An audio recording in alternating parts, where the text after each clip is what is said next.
Les Instigateurs, podcast numéro 40. Aujourd'hui, on vous parle des pièges personnels à éviter en tant qu'entrepreneur.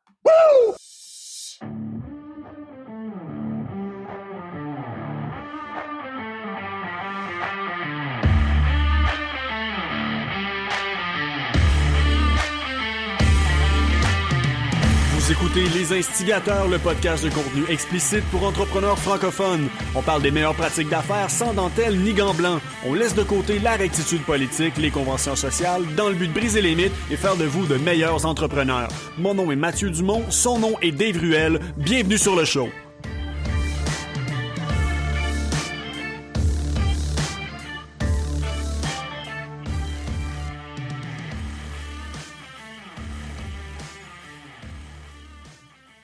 Épisode numéro 40, mon chum. Time flies, man. Ça va... C'est tout le temps la question, puis je me demande de temps en temps, c'est comme, tu sais, des projets comme ça, tu sais quand tu le commences, tu sais pas quand est-ce que tu le finis. Au début, j'étais comme si on a fait 25, puis genre, on se tanne pas. Nice!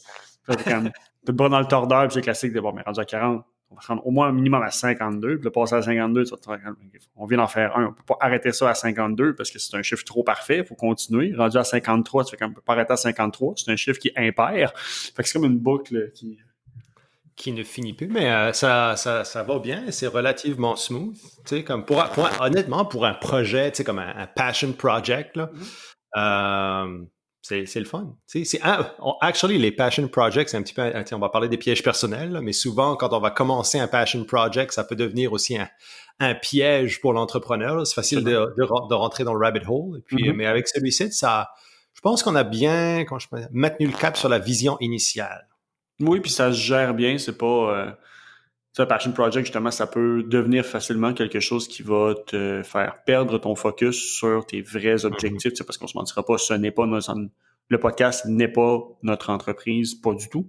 Donc, faut que ça reste un équilibre entre c'est super le fun, mais en même temps, ça ne devient pas une espèce de sabot de Denver pour les vrais projets qu'on a chacun de nos côtés indépendamment. Donc, oui, non, ça se passe super bien. Puis je suis content qu'on a évité ce piège-là. Et puis surtout, comme toi puis moi, on a des mentalités, on est très entrepreneurs.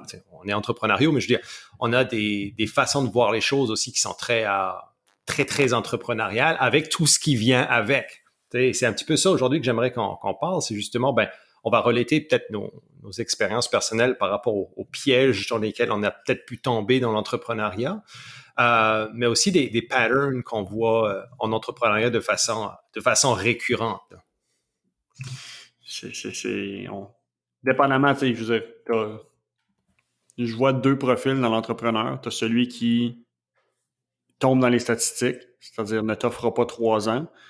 Puis, à la limite, c'est une bonne chose parce que justement, il y a souvent les pièges personnels vont être pire pour ceux qui t'offrent la run parce que ça devient un mécanisme de défense. Puis même si l'impact est moins gros à chaque fois, c'est plus vicieux parce que tu le traînes sur plus longtemps.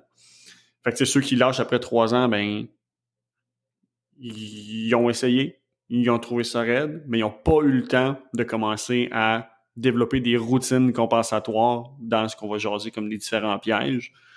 Puis t'as ceux qui, justement, comme toi, comme moi, comme ceux qui nous écoutent, je crois, qui sont plus des vieux routiers, donc des entrepreneurs de longue date. Puis souvent, par expérience personnelle, moi, je sais que ça vient en pattern, ça vient, je veux dire, pas saisonnier, c'est cyclique, mettons, à distance de quelques années, de savoir, bon, mais je pense pas qu'un parcours parfait, ça existe. Absolument pas. Je pense qu'on a tous inévitablement, un jour ou l'autre, tomber dans un piège, que ce soit justement comme choisir son poison, avoir des projets qui... c'est n'importe quelle technique ou méthode compensatoire pour mieux gérer notre stress ou juste notre dialogue interne. Mais non, c'est un sujet qui est deep et qui n'est pas nécessairement facile à parler. Autant pour les tabous que c'est attendu qu'en tant qu'entrepreneur, tu as l'air d'une personne qui est solide. De exposer ses bébites publiquement, on prend toujours le reste de ça va-tu avoir du collatéral sur ma business? On est de plus en plus dans En tout cas, dernièrement, j'entends beaucoup plus parler du marketing vulnérable, de se montrer transparent, puis de se montrer dans nos périodes de faiblesse, comme oui, mais jusqu'à une certaine limite. Donc, c'est quelque chose qui est délicat. Honnêtement, on sait qu'il faut qu'on en parle. Je ne sais pas encore comment cette discussion-là va aller parce que je n'ai même, moi-même, pas encore compris de quel bord je le dois le prendre, cet angle-là. Je sais pas s'il y a un bord à prendre nécessairement, tu sais, c'est parce que moi, ce que je vois, c'est qu'il y a énormément de patterns entrepreneuriaux. Puis je vois ce pattern-là vraiment comme... Et puis je parle vraiment dans l'entrepreneur qui a une soif créative ou qui... Tu sais, pas nécessairement dans le business owner qui est juste... Tu sais, quand on parle de mindset où il y a le founders, moi je l'appelle toujours le founders mindset, et puis le owner-operator mindset. Dans le fond, le founder's mindset, c'est tu recherches vraiment à créer quelque chose qui va devenir plus gros que toi. Le owner-operator mindset, c'est que tu aimes être...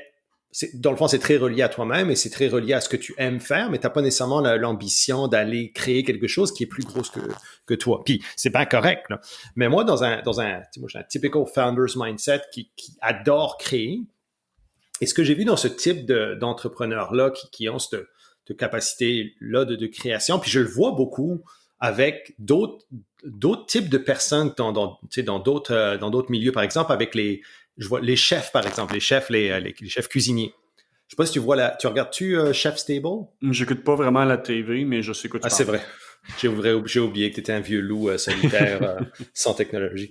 Mais Chef Stable, si vous écoutez ça, c'est intéressant. Et si vous commencez à faire des parallèles entre votre pattern puis les chefs, c'est pas bon là que ça va être...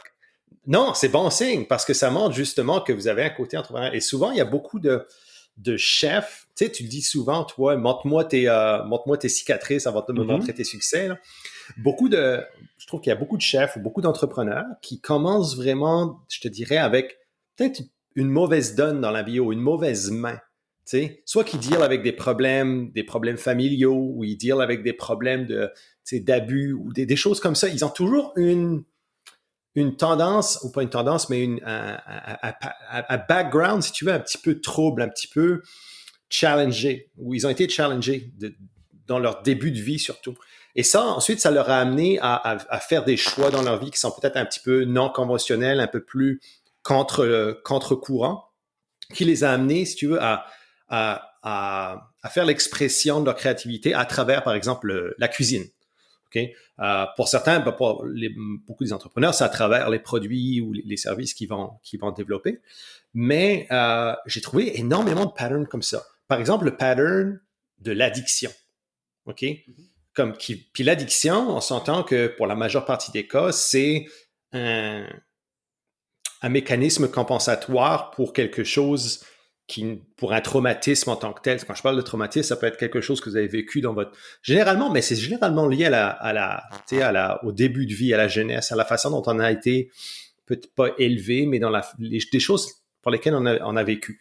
Et on l'amène comme un mécanisme compensatoire pour quelque chose. Et souvent, cette addiction-là se transpose par la suite, quand elle est contenue d'une certaine façon, peut s'amener à l'entrepreneuriat. Moi, je l'ai vu de mon côté, quand j'ai commencé, c'était le fitness, le bodybuilding qui était mon obsession. Là. Début de vingtaine, j'étais totalement obsédé par le fait d'avoir des muscles. Mais ce que je réalisais pas à ce moment-là, c'est que j'étais en train de dealer avec mes émotions, j'étais en train de dealer avec mes propres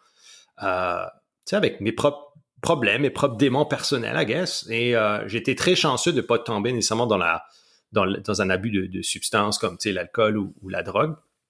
Mais ça a été mon mécanisme compensatoire. Jusqu'à temps que je suis tombé deep dans ce qu'on appelle dans le rabbit hole là, du sport. Mais ensuite, j'ai ramené j'ai créé... ce que ça m'a fait, c'est que ça a réussi à canaliser ces choses-là, que ensuite j'ai amené vers l'entrepreneuriat. Et l'entrepreneuriat, après, est devenu un petit peu mon obsession aussi, mais sur le long terme. Et c'est certain que là, pour moi, il y a toujours le challenge, comment je pourrais dire ça, de la création, comme de la tendance à over-créer, parce que j'adore ça. C'est ça qui fait que j'adore l'entrepreneuriat. Mais aussi, ça peut devenir, c'est un double-edged sword, là, tu sais, ça peut devenir vraiment quelque chose euh, qui peut venir pas à l'encontre, mais qui peut détruire, si tu veux, ce que j'ai créé, parce que C'est je une bonne veux... façon de se saboter. Ouais, un petit peu, ouais. Puis tu sais, là, maintenant que tu m'expliques ton angle de chef, ok, oui, je suis entièrement d'accord. Moi, de mon côté, quand je dis que c'était pas un bon signe, c'est dans l'optique où, en effet, tu sais, puis on dit chef, mais t'en as plein d'autres, là, je veux dire, des vocations. Je veux même pas dire carrière, c'est comme juste une vocation qui part du fait que ton début de vie, tu étais prédisposé à pas nécessairement avoir du succès. Donc, ça va t'inculquer le fighter spirit que j'appelle. Donc, autant, au début, c'est très souvent un fighter spirit qui est basé sur le fait de vouloir se prouver à soi-même qu'on est capable, qui évolue ensuite à vouloir prouver aux autres qu'on est capable. Puis, c'est très, très, très puissant. Tu sais, je sais que de mon côté, c'est une grosse raison qui explique qui je suis devenu et les succès que j'ai eu dans le passé. Parce que autant que ça te met dans une position où l'échec n'est pas une option, mais même pas pour toi. Juste parce que justement, tu veux tellement prouver aux autres que tu es capable, que ça va t'amener à développer des obsessions, puis que c'est autant que c'est puissant, que autant que ça peut être dévastateur. Puis je trouve que même si ça peut t'amener à avoir du succès personnel incroyable, c'est un terrain très glissant parce que très souvent, tu vas amener cette pression-là que tu te mets toi-même sur les autres. Parce qu'un projet, ça ne se lève pas seul. Ça se lève avec des partenaires, des collaborateurs, des employés en affaires.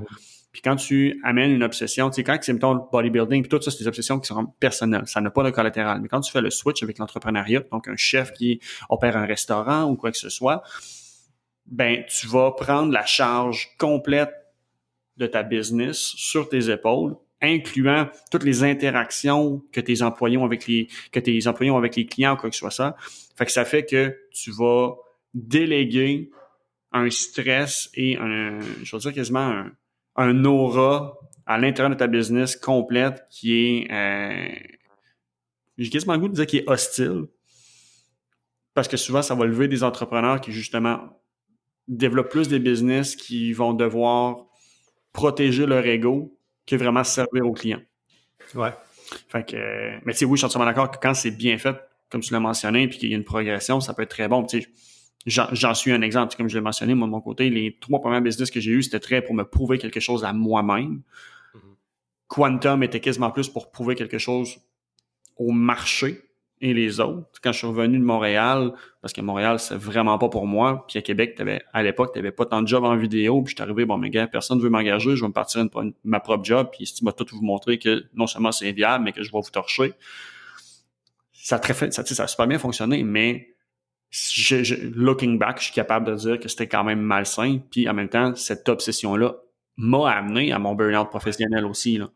Parce que justement, c'est tellement viscéral, c'est tellement, l'art de créer reste un art, puis je crois que si, il y a une différence entre juste comme dessiner et créer, quelqu'un qui, tu peux faire des choses pour faire des choses, si tu es vraiment un artiste de ton domaine, ça va toujours frôler l'obsession. C'est pas quelque chose c'est pas genre une idée ou ben un intérêt que tu as, c'est dans toi.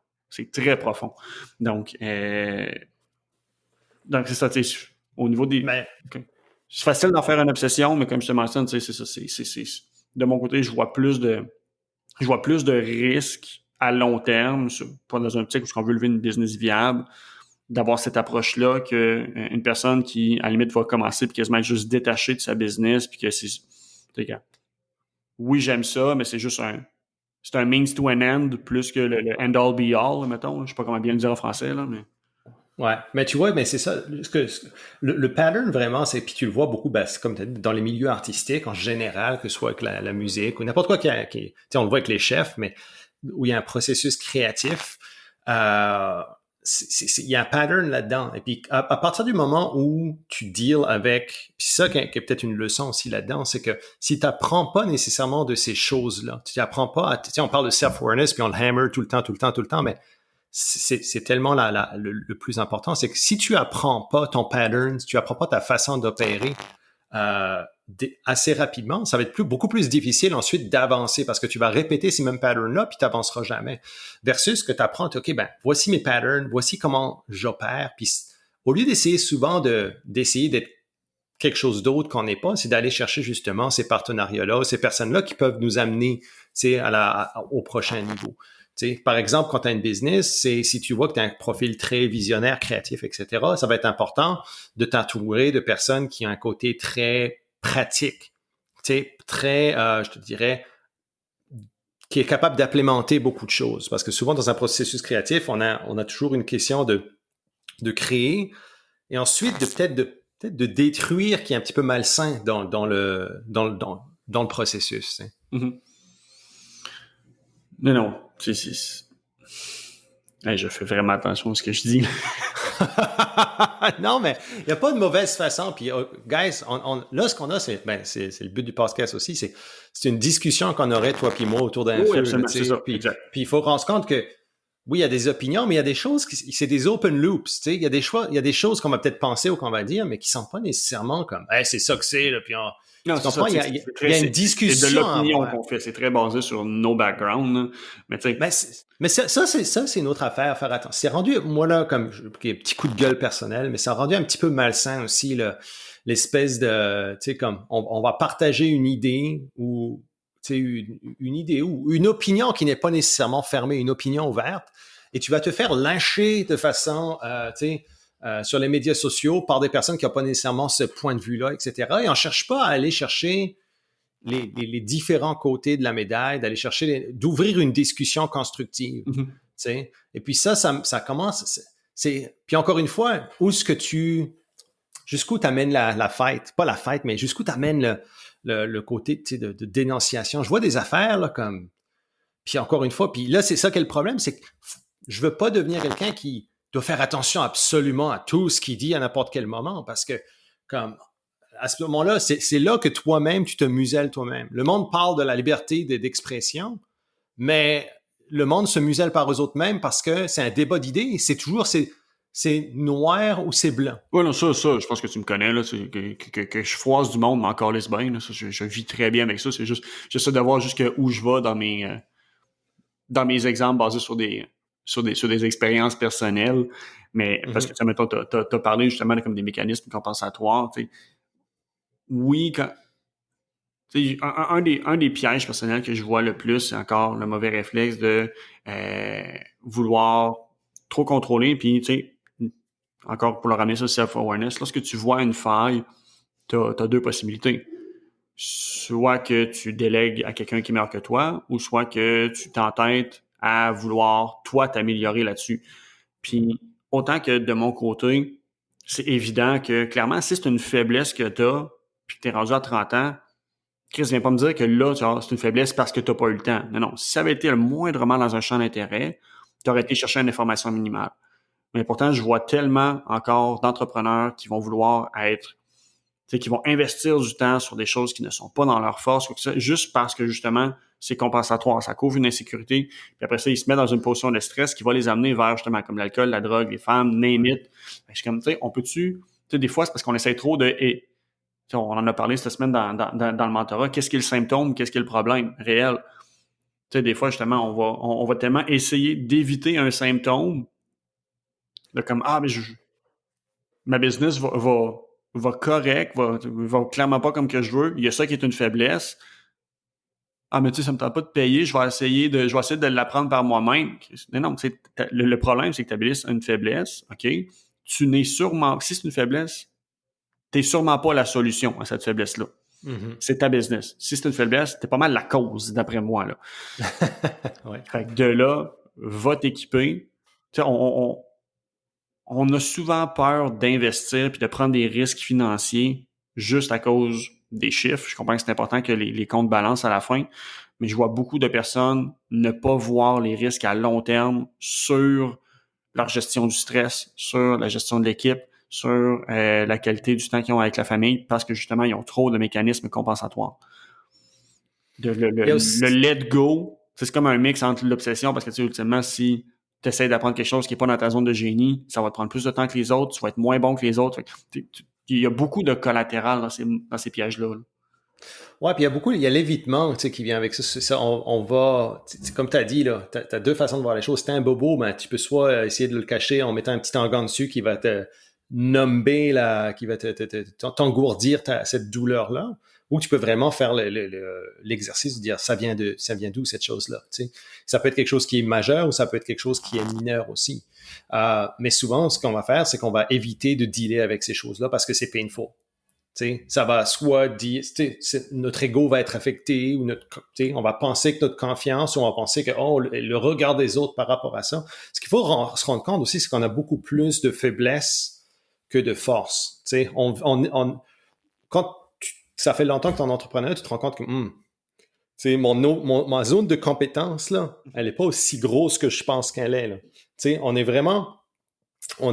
a tous notre petite zone de génie, mais à partir de là, il faut se rendre compte que qu'on est beaucoup moins bon dedans, il y en a d'autres qui sont très, très, très bons là-dedans, et c'est leur zone de génie, puis c'est ça qu'ils aiment aussi. Donc, c'est de ne pas chercher à... faut arrêter de se protéger, je te dirais, en essayant d'avoider ces choses-là. Là. Absolument. Là. Puis, tu sais, on va l'adresser. Il y a énormément, ce que j'appelle pick your poison. On en a tous besoin. Un entrepreneur qui n'a pas de poison, c'est-à-dire justement un mécanisme compensatoire, s'il y en a un, c'est sûrement celui qui me fait le plus peur de toute la gang. Fait qu'on est tout le temps dans une position de trouver le poison qui est le moins nocif et le moins dangereux pour nous. Poison pouvant être, comme je l'ai mentionné, l'alcool, les drogues, les jeux vidéo, la pornographie, le gambling. Il y en a vraiment, il y en a plusieurs, là. Mais c'est de regarder comment est-ce que je peux garder ce poison-là, si je peux l'appeler comme ça, sous contrôle. Ouais. Puis ça passe encore une fois sur soyez honnête avec vous. Soyez, je veux dire, parce que plus que moins que tu es honnête avec toi, plus que tu as de choses à compenser. C'est une relation très simple à comprendre, là. Fait que, plus que ça va mal, plus que tu vas consommer. Fait que c'est de regarder, c'est votre responsabilité au final de avoir les personnes autour de vous pour vous lever des flags, parce que souvent, justement, on va faire du déni, on va faire de l'aveuglement volontaire pour nous. Ah, tout est correct, là, je suis en contrôle, tout est chill, là, puis y a pas... Non, à un moment donné, faut avoir l'humilité de s'admettre à nous-mêmes quand ça va pas, d'admettre à notre entourage et de les avertir pour qu'ils puissent, soit, comme je l'ai dit, nous lever un flag s'ils remarquent des choses qui sont non représentatives de la personne que vous êtes en temps normal, ou peut-être vous ouvrez les yeux sur des angles morts. Mais en même temps, comme je mentionne, c'est normal d'en avoir un. Si vous en avez 40, ben là, il y a un gros problème. Mais les entrepreneurs, souvent, ce que je remarque, c'est que tu as vu, il y a le pattern, je te dirais, en début de carrière ou dans le début de vie de compenser avec autre chose et que l'entrepreneuriat devient cet exutoire-là. Et moi, personnellement, quand il y a des choses qui vont peut-être moins bien pas dans ma vie nécessairement, mais tu sais, il y a des moments, on a tous des up and down, puis des fois, ça peut être des up and down émotionnels que tu sais pas d'où ça vient, mais on va souvent se réfugier dans le travail. Et puis, tu sais, l'addiction au travail, là, c'est une addiction qui est beaucoup plus sérieuse et rampante qu'on peut le croire. Tu sais, là, on parle de choses, on parle de drogue, on parle d'alcool, etc. Mais l'alcool, le travail peut être aussi nocif, sinon plus, pour toi-même en tant qu'entrepreneur que n'importe, que ces choses-là. Et moi, je sais que ça a été, je dirais, dans les dernières années, ou comme, par exemple, quand je regarde quand j'ai décidé avec Bioptimizers de vendre mes parts, il y avait beaucoup de choses qui se passaient dans ma vie personnelle et professionnelle à ce moment-là. Et ce que je me suis rendu compte, c'est que pour dealer avec ces choses-là, je me suis réfugié dans la création. Okay? J'étais comme fuck it, je veux plus, ça me tente plus de runner une grosse business où j'avais plus rien à créer nécessairement d'important. Un business qui roulait bien, qu'il fallait qu'on scale. Mais là, la dynamique de scaling, c'est autre chose. Tu deals plus nécessairement avec de la création. Et je me suis réfugié là-dedans, puis je te niaise pas. Cette période-là de ma vie a toffé probablement plus de 2 ans, où j'ai été sur une creative binge. Et cette creative binge-là, comme à l'œil externe, tu vas te dire, wow, tu sais, il crée beaucoup, là, il fait beaucoup de choses, il est actif, il est comme, he's crushing it, alors que toi, tu es en train de compenser pour des situations que le monde n'a pas d'idée, là. Oui, puis c'est parce que c'est très... Je trouve que l'obsession puis l'addiction au travail est très vicieux parce que t'as plus de points d'entrée, t'as plus de collatéral. Ton addiction au travail, si tu te refuges dans le travail, c'est fort probablement parce que le travail n'est pas un problème. Donc, ça veut dire que ton problème initial est soit familial, est soit très personnel. Puis moi, si vous l'avez pas remarqué, je vois toujours... Business, c'est de la business. Tu peux lever des business n'importe quand dans ta vie. Le personnel est toujours plus important.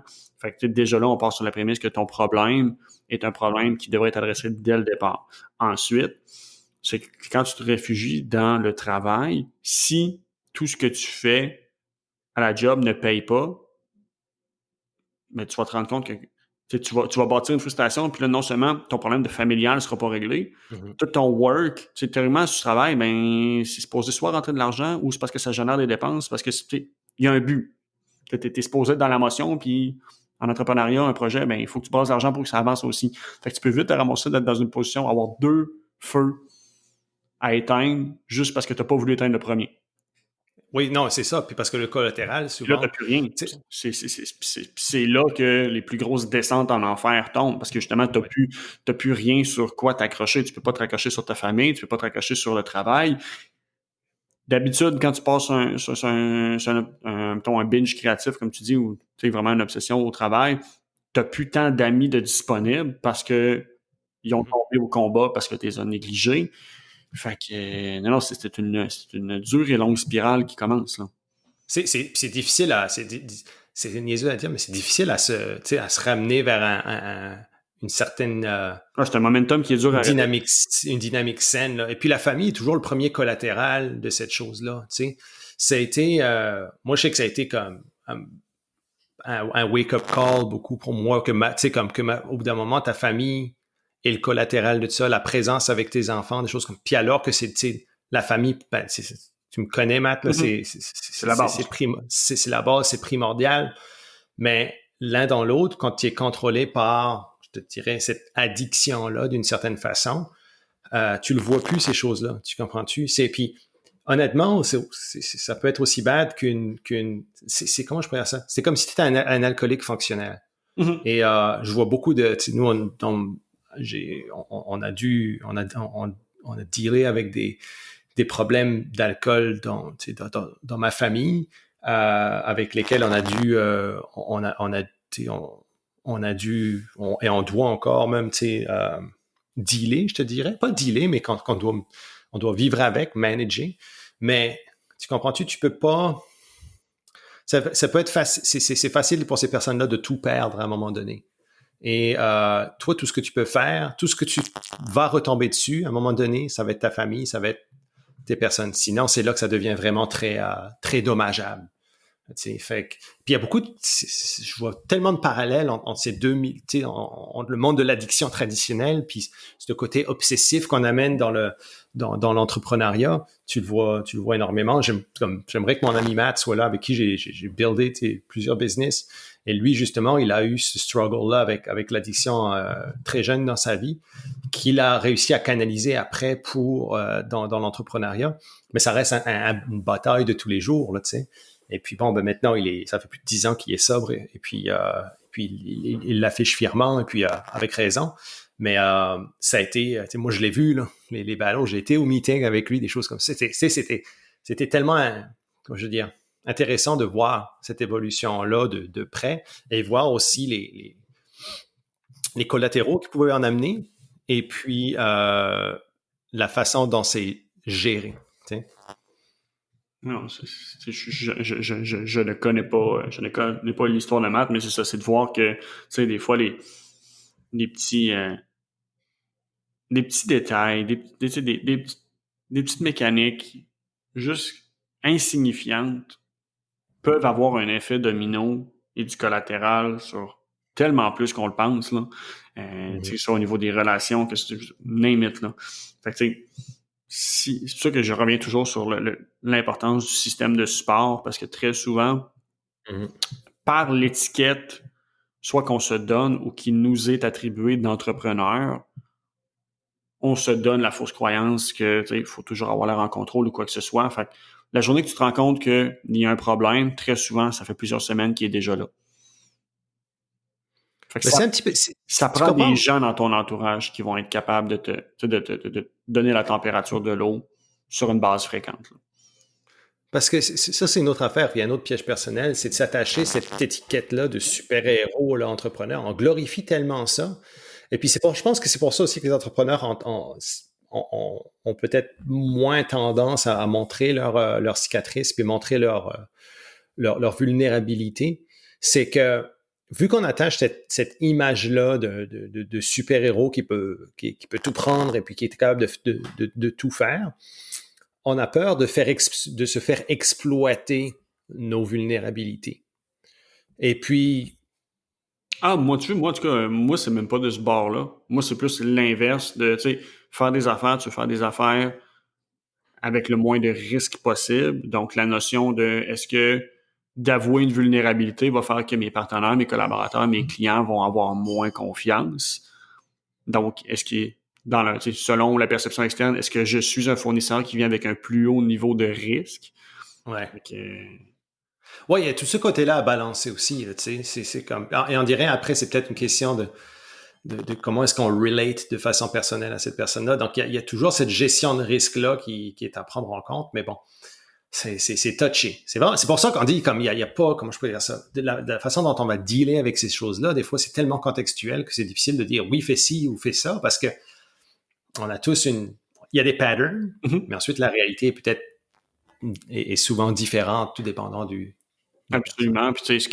Puis, de mon côté, exemple, moi, je sais que je suis très transparent avec mes clients, mes partenaires. Ça me stresse pas parce que je suis dans une position où je peux l'être, même si mentalement, d'un matin, je ne vais pas bien. Donc, la plateforme, le système fonctionne toujours aussi bien. Mhm. Donc, s'il y a une chose que vous pouvez en retenir de tout ça, c'est que euh, on revient souvent sur l'importance de vos process puis de productiser vos services. Ouais.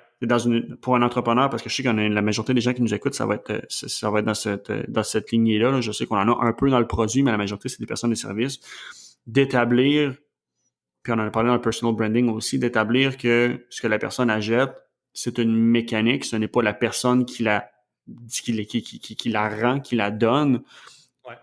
permet de moins avoir de pression un petit peu justement sur le fait de toujours devoir avoir l'air hyper en contrôle, hyper solide. Parce que le client, si vous l'avez bien fait votre travail, comprend que ben, si cette personne-là, si la personne à la tête de cette business-là, il arrive quelque chose, ben, c'est pas tout qui s'écroule ou quoi que ce soit. Moi, à la base, j'achète une mécanique, j'achète une recette, j'achète un process qui est indépendant, qui sort de sa tête, qui est très nourri, mais qui est complètement indépendant. Donc, peut-être que justement, c'est dans une business de service que vous vous rendez compte que vous faites juste vendre des heures pour heure, puis que vous trouvez ça lourd, ben commencez à regarder comment est-ce que vous pouvez packager vos services, vos produits, pour que d'un matin, justement, si vous êtes vulnérable, s'il arrive quoi que ce soit, que le client ne remette pas en question le sérieux, la crédibilité et la qualité de votre travail. Ouais.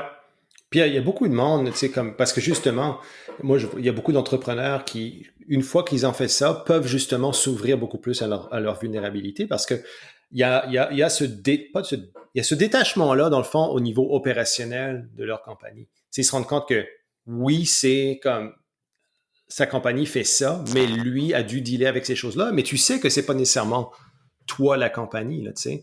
Et puis, il y a beaucoup de personnes, par exemple, dans Silicon Valley, je pense à des gars comme Brad Lamb, etc., qui souffrent par rapport au burn-out et puis par rapport à la santé mentale et émotionnelle des gens, surtout au niveau dans le tech startup.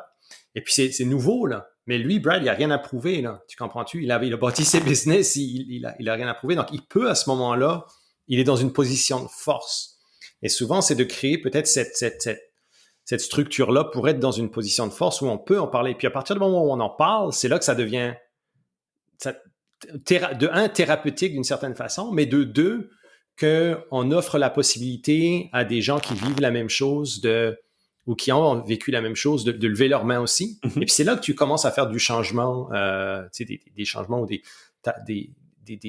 améliorations peut-être à des situations, à des cultures, etc.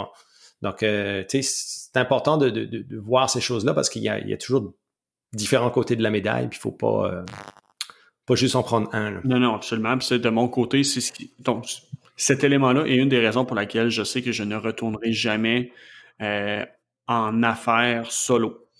T'sais, avant Hooked et Didac, j'ai toujours eu mes business comme un one-man army.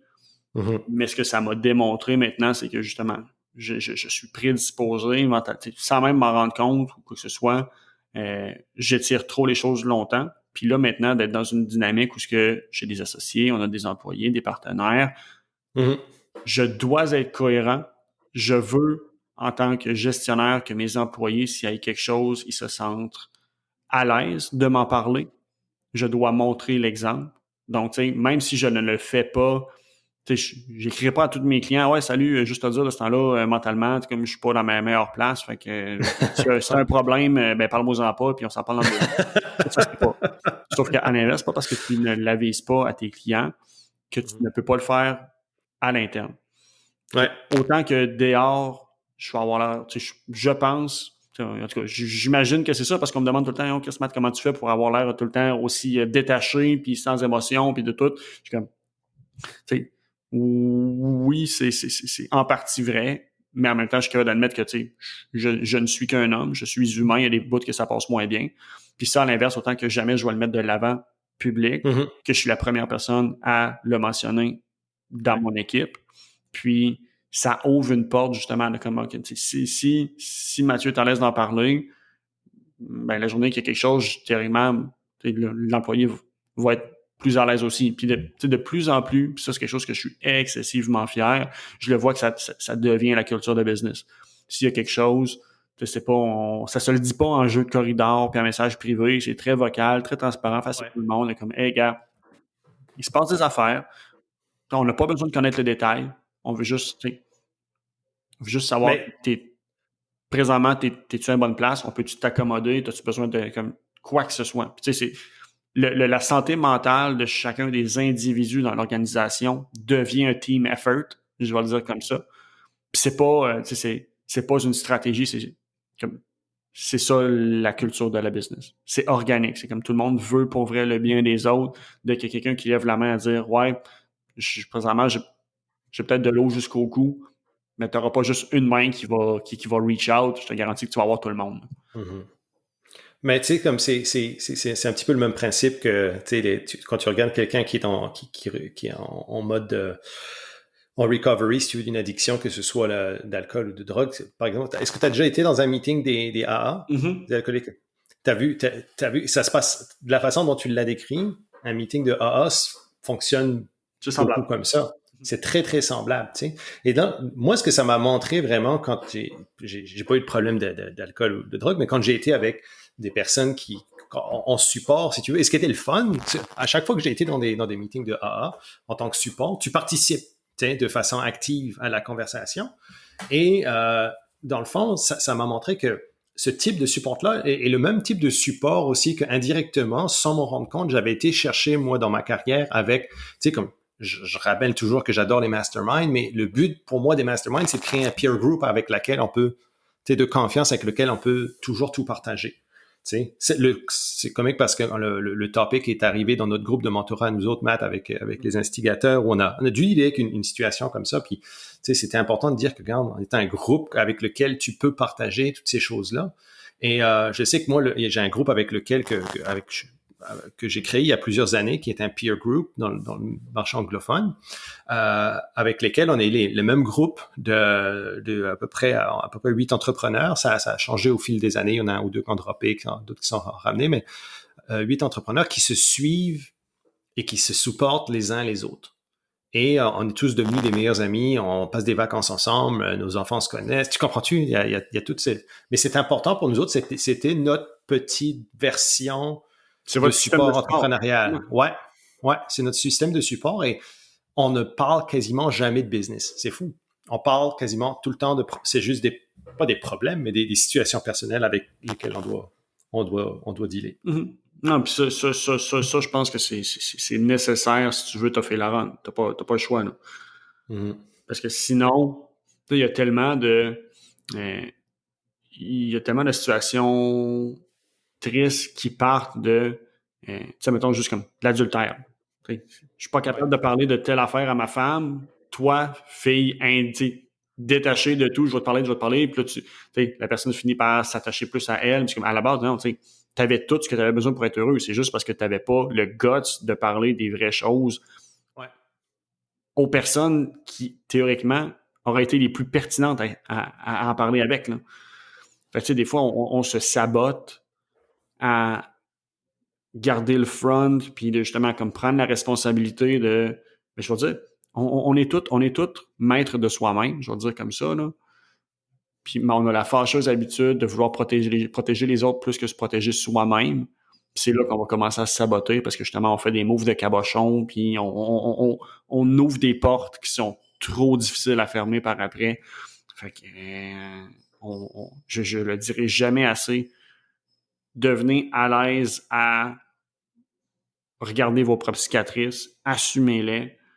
Tout devient tellement plus facile après. Là.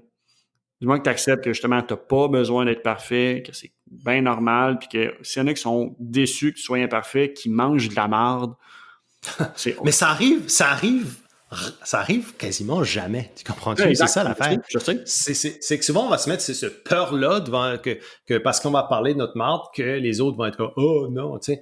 Honnêtement, comme, il y en a peut-être des clients ou des personnes insensibles ou il y a des innocents partout, là. Oui. Mais la réalité, c'est que des fois que vous allez le faire, vous allez vous rendre compte que dès que vous allez dire quelque chose, puis vous allez faire acte d'honnêteté sur vos problèmes, il y a tout de suite quelqu'un qui va faire « Hey, je suis tellement content que tu en parles, là, parce que moi, ça prend juste... » À la limite, j'essaye de plus en plus dans mon environnement d'avoir ce rôle-là ça prend juste un spark plug. Un gars, tu sais, moi le prendre, take one for the team, là. Ouais, gars, tu sais, j'ai fait cette connerie-là parce que je suis pas bien. Ah, qu'est-ce que gars, tu sais, moi aussi, je l'ai fait. Ça rouvre une discussion parce qu'il y a bien des affaires qui devraient être discutées. Il y a bien du monde qui se promène avec un lourd bagage de non-dit, je vais le dire comme ça. Alors on est tous comme ça, man. Oui, exact. La réalité. Je veux dire, je veux pas shamer personne présentement si c'est votre position. Il y a un processus personnel pour te rendre à être capable de faire ça. Ça, je le comprends.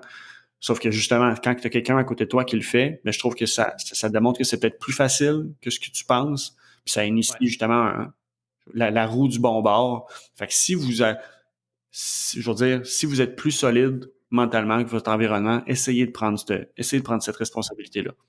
Mais justement, dans le shaming, faites-le pas dans le média. Je pense qu'il y a d'autres endroits où faire ça, c'est de trouver son groupe de support. Tu vois, comme le problème que je trouve maintenant avec les médias sociaux, c'est que il y a pas de vrai support. De un, tu trouveras pas de vrai support. Tu vas trouver du noir et tu vas trouver du blanc.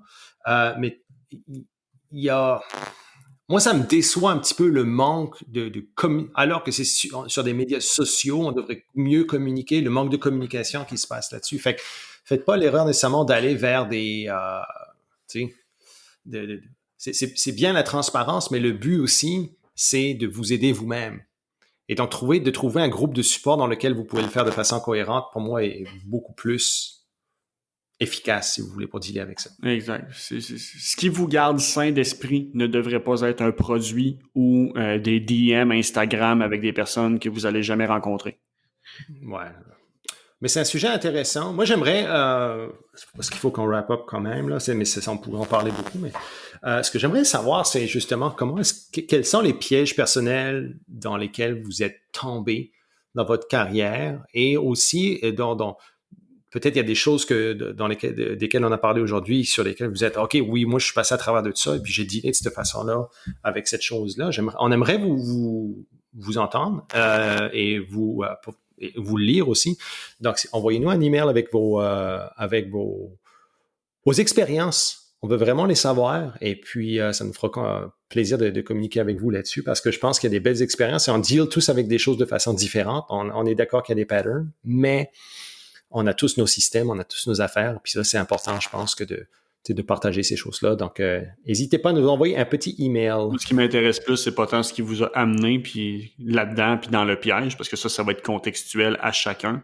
Oui, c'est personnel. Mais à l'inverse, par contre, la façon que vous sortez de votre piège, ça peut être d'intérêt pour n'importe qui. Ouais. Ouais, et puis il n'y a pas de shame parce que honnêtement, là, je pense que, je sais pas pour toi, mais non, on les a vus en masse, les pièges. Je suis vraiment pas en position pour juger qui que ce soit là. Non, moi non plus, loin de là. All right, mon chum. Bon 40e, encore une fois. Et puis, puis la semaine prochaine, surprise, guys. Surprise. On va pas vous dire, mais grosse surprise. Tu veux-tu ajouter quelque chose là-dessus? Non? Ben non, c'est plus une surprise. Ben, j'ai l'impression que tu fais du clickbait, fait que oui, je vais... On brise une promesse qu'on s'était faite. Je vais le dire comme ça. Ouh. Ben, c'était une promesse. Moi, c'était une promesse personnelle. OK. Mais je suis à l'aise de la briser. OK. Cool. C'est ça qu'on va faire. on vous le révélera la semaine prochaine. All right, Matt. Bonne semaine à tous et à la semaine prochaine. Yes, Salutos. Goodbye! Vous venez d'écouter le podcast des Instigateurs. Ça vous intéresse d'en entendre plus? Alors n'hésitez pas à vous abonner à notre chaîne, cliquez sur le 5 étoiles et surtout, nous laisser connaître les sujets que vous aimeriez qu'on aborde dans les prochains épisodes. Pour le faire, simplement qu'à nous envoyer un courriel à podcast@instigateur.com ou visiter notre site web instigateur avec un s.com.